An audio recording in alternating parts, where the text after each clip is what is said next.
Chapter 6. The Mirroring Concept. Have you ever noticed someone copying your posture, your speech, or even some of your favorite phrases? How about your clothing style or your overall vibe?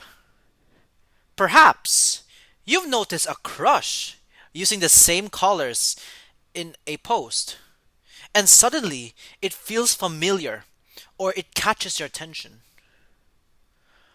What's your favorite color? Is it pink, yellow, or blue? If any of this sounds familiar, you may have experienced a phenomenon known as mirroring. In a crush context, mirroring occurs when a person subconsciously copies body language, gestures, tone of voice, speech patterns, clothing styles, and many other behaviors to establish a stronger connection and build rapport with someone they admire. This is also known as the chameleon effect. Much like a chameleon adapts to its environment, people can adapt to and reflect the behavior and lifestyle of those around them.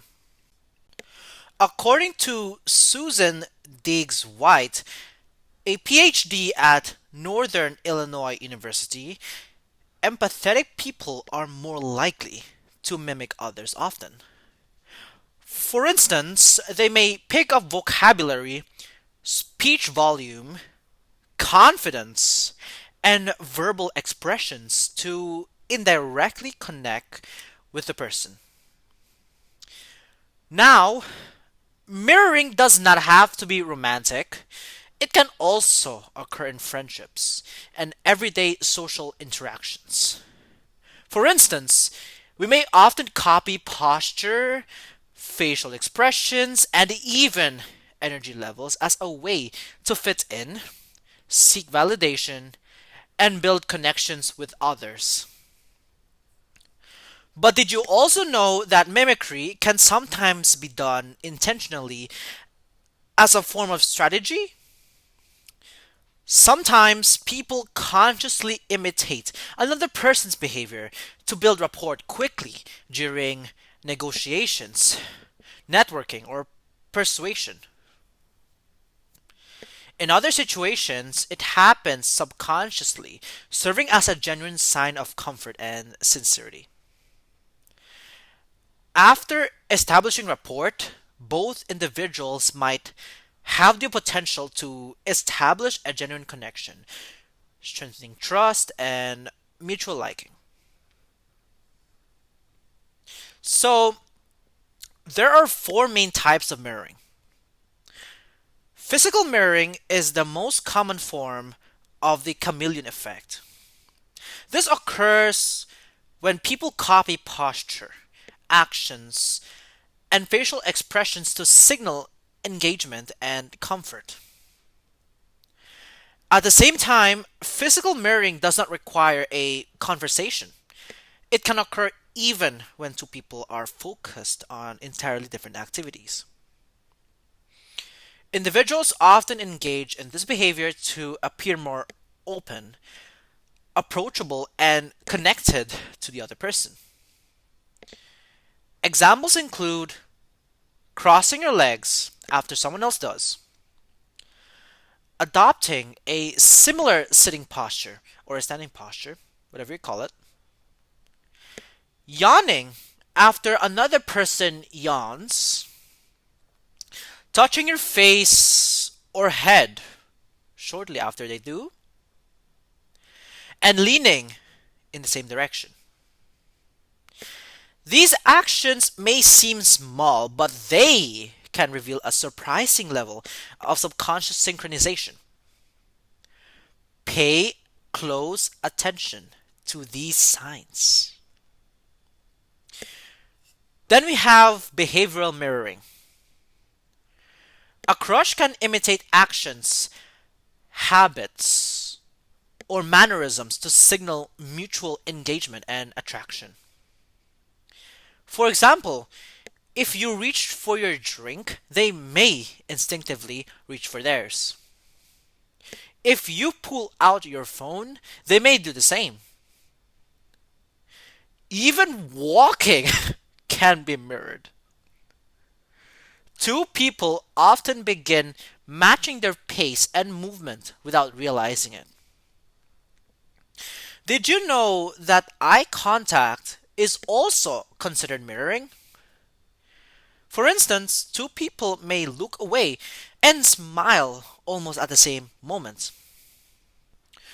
Researchers suggest that this type of synchronization may strengthen attraction and bonding through shared facial expressions and body movements.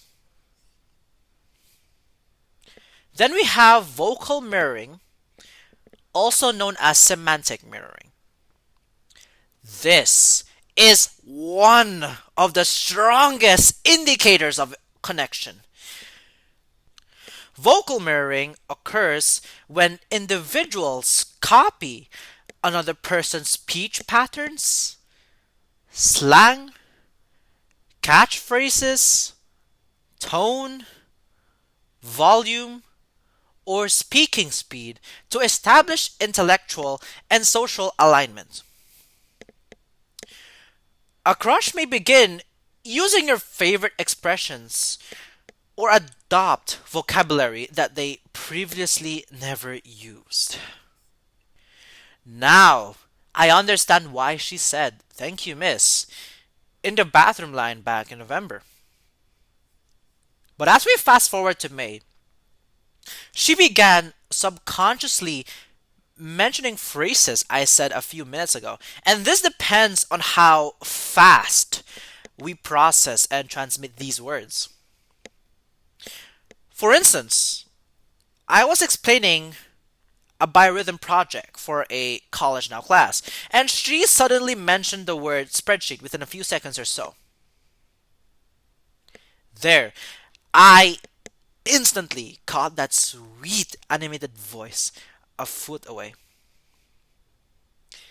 And not to mention, a crush can also spill information you mentioned a couple of weeks ago. For instance, she referred to my senior thesis project on Woodside Tenants podcast or mentioned the word relationships. Based on my experience, this can feel like a form of passive communication or an attempt to maintain a sense of connection. And when we are attracted to someone, we tend to establish a focal point where we redirect our focus to their presence or voice. But anyway, stay tuned for chapter 8 as I uncover the topic. Now, back to where we were. Some people also unconsciously adjust their vocal pitch during conversations to create a sense of closeness and emotional alignment. Women may raise their pitch slightly while men lower theirs during a conversation to create intimacy through vocal energy. Based on my observation, my crush appeared to be demonstrating behaviors that resemble acoustic peacocking and vocal accommodation. Okay, so what is acoustic peacocking and vocal accommodation? What am I talking about? Let me explain. You know when our crush practices what's called proximity? By sitting near someone, they may try to increase the volume of their voice or create a sense of shared energy in an attempt to capture the other person's attention. Now, of course, this does not automatically mean attraction. People can become louder or more expressive for many different reasons. However, When these vocal changes occur alongside other behaviors such as proximity, eye contact, mirroring, or focal point attention, they can become more noticeable within the overall context of attraction. The final type is emotional synchronization. This occurs when people begin reflecting one another's emotional states. For example, if one person is excited, the other person may become excited as well. If one person feels stressed or anxious, the other may start absorbing some of that emotional energy.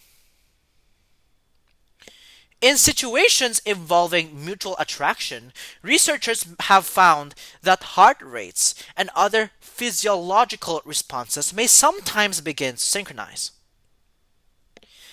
This creates a sense of emotional alignment that strengthens feelings of connection and understanding. You know, when I was frustrated with schoolwork and when I instantly turned my head toward her and her friends, I noticed that her whole body was turned away. I felt as though, even if she may not realize it herself, my crush could react deeply to my presence or emotions before I had fully processed them. Now, I don't know if this is true. I'll admit that this is my interpretation only. That is why I believe clarity through verbal communication is important. When people communicate openly, it becomes much easier to determine whether someone is interested or not. Unfortunately, when people remain timid or avoid direct communication, no one, and I mean no one, can fully navigate the confusion and understand how the other person truly feels.